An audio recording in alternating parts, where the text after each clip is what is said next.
बनारस केवल शिव की नगरी नहीं, बल्कि ये बुद्ध का भी शहर है।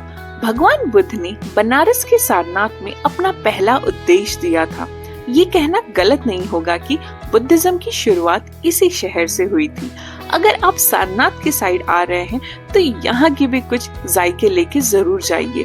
बहुत ही अलग और बेहतरीन स्वाद आपको मिल जाएगा। शिव को जहाँ बनाया वहीं के हो गए, जिसने बनाया उसी के हो गए। पीपल के पेड़ के नीचे बनाया तो पिल्पेश्वर, राम ने बना दिया तो रामेश्वरम। स्थान को सिद्ध किया, व्यक्ति को प्रसिद्ध किया। वे शेष है, अवशेष है, प्रशेष है, विशेष है।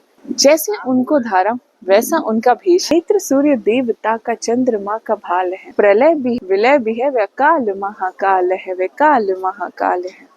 जायकों की खोज में हमारा पहला स्टॉप है यूपी कॉलेज के अंदर लाल पेड़े की दुकान, जो कि अपनी स्वादिष्ट पेड़े के लिए पूरे बनारस में मशहूर है। पहली बार मैंने इनकी दुकान पे आके इस फ्रेश मिठाई को लिया है।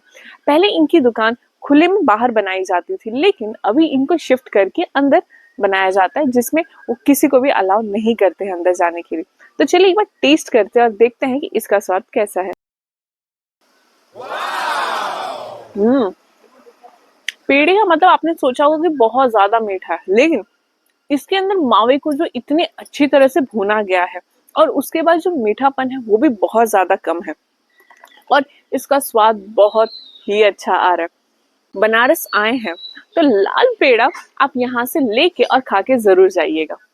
सारनाथ एरिया में पांडेपुर से पंचकोशी के रास्ते के बीच में आपको दिख जाएगा ओम लस्सी एंड स्वीट्स, जो कि अपनी फ्रेश मिठाई और वहां की टेस्टी लस्सी के लिए बहुत ही ज्यादा मशहूर है। और हमने यहाँ पे रबड़ी लस्सी ट्राई किया, जिसका प्राइस मात्र 50 रुपए था। अगर मैं यहाँ के स्वाद के बारे में बात करूँ तो हम आए हुए हैं ओम लस्सी एंड स्वीट्स के यहाँ की स्पेशल रबड़ी लस्सी ट्राई करने के लिए। तो चलिए देखते हैं कि इसका लस्सी का स्वाद कैसा होता है।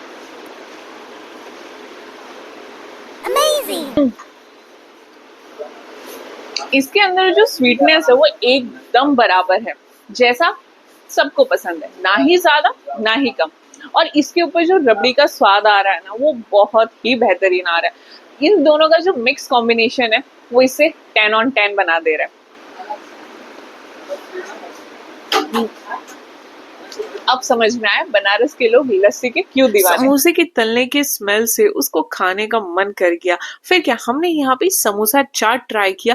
दिखने में तो ये बहुत ही ज्यादा टेम्पटिंग लग रहा है। हम ट्राई करने वाले हैं यहाँ का स्पेशल समोसा चाट, जहाँ पे कुल्हड़ के अंदर गर्मा गर्म समोसे के ऊपर छोले मटर की सब्जी और उसके ऊपर हरी चटनी और लाल चटनी के साथ हमें सर्व किया गया है। पहले टेस्ट करते हैं फिर देखते हैं इसका स्वाद कैसा है।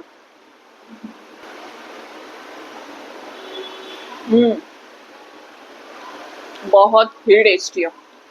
जो समोसे के अंदर का मसाला और जो मटर की सब्जी का जो स्वाद आ रहा है ना, बहुत ही अच्छा आ रहा है। और उसी बीच में एक हल्का सा केक आपका जो मीठापन का लग रहा है ना, इज जस्ट ऑसम। एक बार तो आपको जरूर ये ट्राई करना चाहिए। You are going to love it.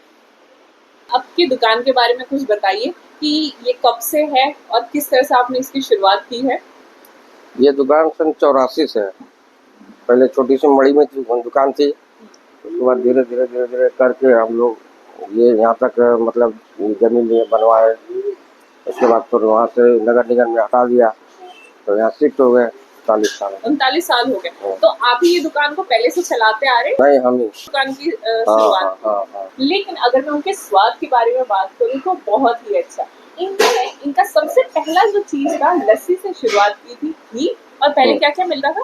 वही लस्सी, दही, पनीर, रबड़ी से कचौड़ी, जलेबी, फिर समोसा छोला, लौंगता, फिर शाम को बुनिया है, तो रसगुल्ला है, रसमलाई है, छेना पाइस है और राजभोग है।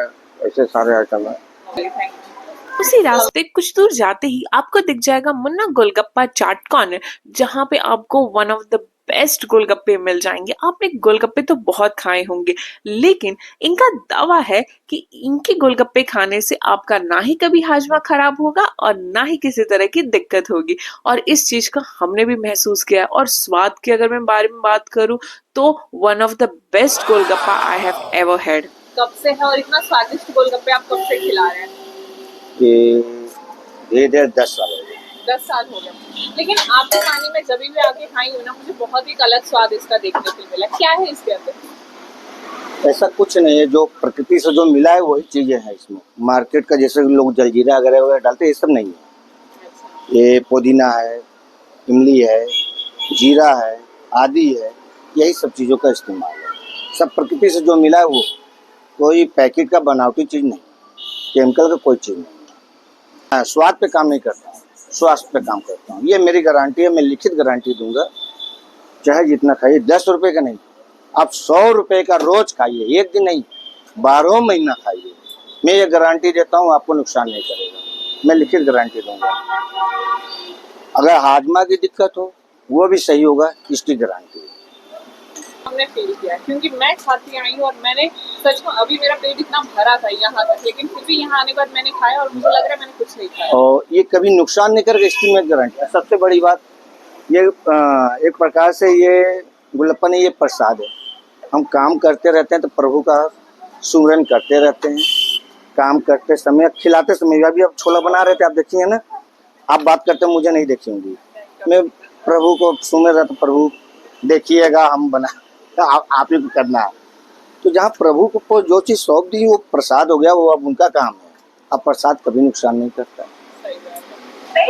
हम अपने बल पे बनाए तो शायद नुकसान कर जाए, वो तो उनके बल पे बनाए। अच्छा, बनारस की आज एक खासियत हम बताते हैं। जितने लोग बाहर से आके जो बनारस में बसे हैं उनकी खासियत, और जो बनारस के लोग हैं उनकी खासियत हम बताते हैं। जो बाहर से आए हैं ना, अगर हम एक कप चाय पी रहे हैं, जैसे हम बाहर से आए हुए एक कप चाय पी रहे हैं, आपसे धक्का लग गया और आपने कहा भैया सॉरी, ध्यान नहीं दिया, तो मेरा चाय छलक गया केवल, तो तुरंत हम भड़क जाएंगे, आपको दिख नहीं रहा है, मतलब गाली या ये समझिए मार करने को उतारू हुआ। और जो बनारसी लोग हैं वो अगर मलाई खाते हो 50 रुपए का, थोड़ा धक्का लग जाए, उनका मलाई गिर जाए, उन्हीं के कपड़े क्यों ना गिर जाए, और आप कहते भैया सॉरी, ध्यान नहीं दिए, तो आपको तब ताकेंगे, कहेंगे कौन बात नहीं रहा, अरे भैया का मलाई चाह, मलाई खाए भी भैया, अरे भैया का मलाई चावा। ये बनारसियों में और बाहरियों में ये अंतर है। अगर आपने सॉरी बोल दिया, गलती मान लिया, तो आपको सर पे बैठा लेंगे, और आपने आइटम दिखाया तो फिर खैर। बनारस की वीडियोस अगर आपको पसंद आई है तो please do like, share and subscribe to my channel. Thank you so much.